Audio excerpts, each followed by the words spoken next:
اعوذ باللہ من الشیطان الرجیم بسم اللہ الرحمن الرحیم واللاتی یأتین الفاحشۃ من نسائکم فاستشہدوا علیہن اربعۃ منکم فإن شہدوا فأمسکوہن فی البیوت حتی يتوفاهن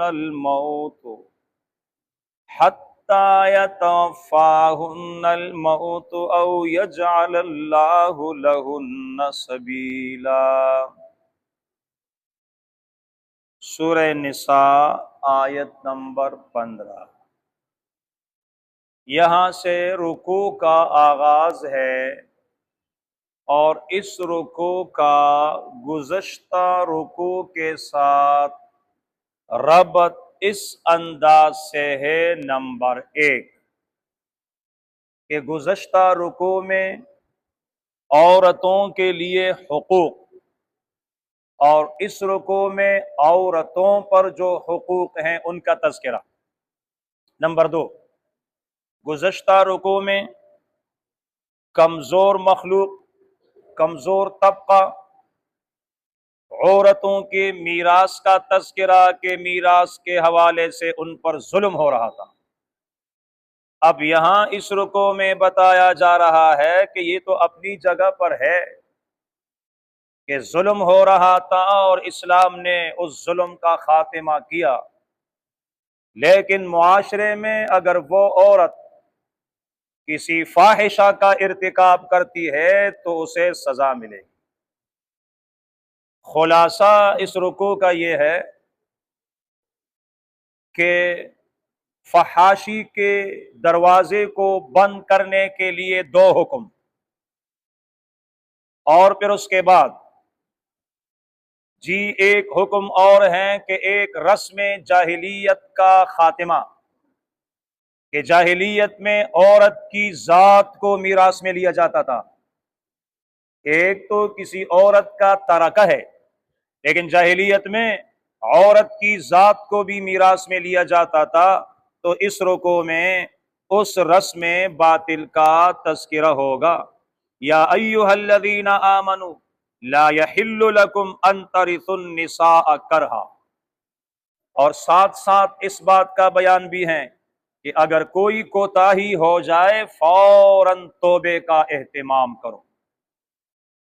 واللاتی، یہ 8واں حکم ہے رعیت کے لیے، اور اس حکم کا حاصل یہ ہے، اگلے سبق میں ضابطہ آئے گا، واللاتی، وہ عورتیں یاتینا، جو آتی ہیں، الفاحشہ، بے حیائی کی طرف، مانا یرتکبن الزنا، جو عورتیں زنا کا ارتکاب کرتی ہے، من نسائکم، تمہاری عورتوں میں سے، فاستشہدوا علیہن اربعۃ منکم، فاستشہدوا، پس گواہ طلب کرو، گواہ لے آؤ، علیہن، ان پر، اربعۃ، 4 گواہ، منکم، اپنوں میں سے۔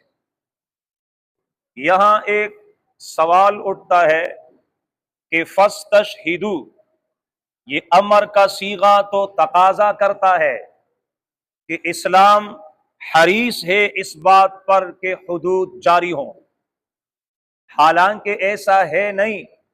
فرمایا ادفعوا الحدود ما استطعتم، یا ادرؤوا الحدود، حدود کو دفع کرو جس حد تک تمہاری طاقت ہو، یہ ایک ضابطہ ہے۔ تو جواب یہ ہے کہ جو امر کا صیغہ ہے کہ فاستشہدوا، اس کا فائدہ یہ نہیں ہے کہ حد جاری ہونا چاہیے، بلکہ اس امر کے صیغے کا فائدہ یہ ہے کہ گواہوں کے لیے شرائط کیا ہے۔ فاستشہدوا علیہن اربعۃ، ایک بات تو یہ کہ 4 گواہ ہو۔ زنا کے معاملے میں 4 گواہ تفسیر سورہ نور میں ہے۔